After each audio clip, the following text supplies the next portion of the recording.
Hey everyone, sorry I haven't been posting in the last week. I haven't been feeling 100%. My voice is still a bit croaky from the cold I've been having. But anyway, I'll hopefully be posting more this week. So to start off, showing you guys what I've been doing in the past few days, I have waves in vanilla Minecraft. So this is something that was found accidentally by a friend of mine. I'm working with him and a few others on recreating the original Legend of Zelda in vanilla Minecraft. I'll hopefully be able to post a few videos of some progress with that soon. But for now, let's get started with this. So this is really simple in how it works. I've just got this little setup here where I can push the lever to turn on the waves. So if I turn it off, the waves stop. If I turn it on, you see that the waves sort of start from the corner over here, which is the positive X and positive Z coordinates.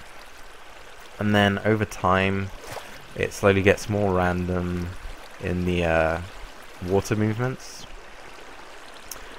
And it's also pretty good fun to play about with boats, because of the totally random sort of flowing water. So it might be useful for something like an adventure map or rapids or something like that. And the command behind this is actually very simple. All we have is a single command running on a fill clock, which is this command block here. The rest are just like particle effects with this and everything.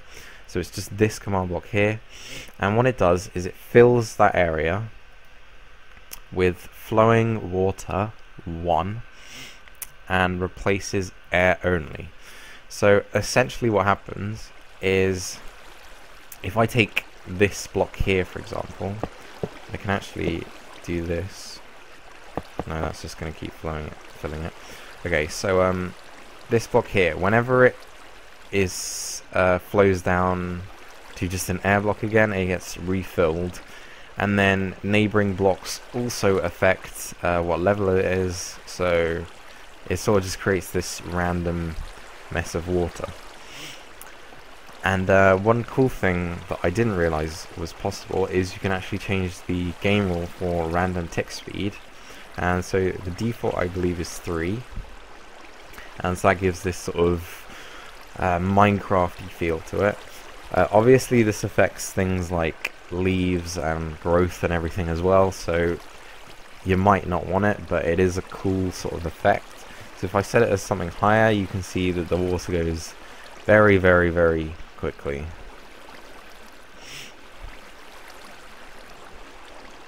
I set it even higher and it just goes crazy. It's more just something funny, and if you set it too high, then it just glitches the hell out. I don't know, I thought it was pretty funny. Jesus.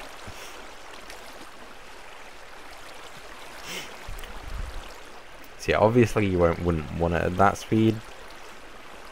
I guess 1 is pretty smooth as well, but I think 3 is the default. At least I think so. I might be wrong with that. So yeah, that's essentially what you're doing with the command, is just filling an area with flowing water, replacing air blocks only. So if you notice, it doesn't actually replace any water. There's this water layer below, and then the flowing water actually starts on this layer of iron blocks.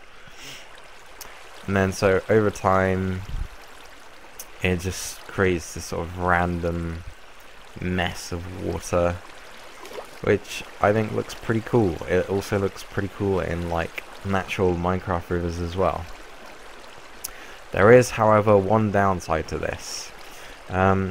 It's not actually that laggy, to be honest. It does give lag spikes, but to be honest, you don't really need this on a 20 Hz fill clock. You could just have it on like a hopper clock or something. But the biggest problem is actually a rendering bug. You can see there that there are actually sort of lines in the water, and that's because these this here is on a chunk border. If I open F3, you can see that the chunk selection, the chunk information displays different chunks when I enter these different areas. And so this is basically just a rendering bug. It just basically doesn't update the chunks further from the one that you're in. So if you're in the chunk, you'll see it fine. But if you leave the chunk, the bordering chunks don't update as quickly as they should. That's probably just to keep the chunk updates minimal, I guess. Because water has been a big issue. So yeah, that again is another problem. Water itself is just laggy in 1.8, so it's not a good idea to have a large area having waves or something, but it is a cool idea for something like rapids or something down a stream. So I think that's all for this video. I think in the next video I'll explain how to do these custom particle colors. That was something that was posted on Reddit a few days ago, and I figured out how to do it despite not knowing how to do it before, and I thought I'd share it with you guys as well. So thanks for watching, and I'll see you next time. Bye for now.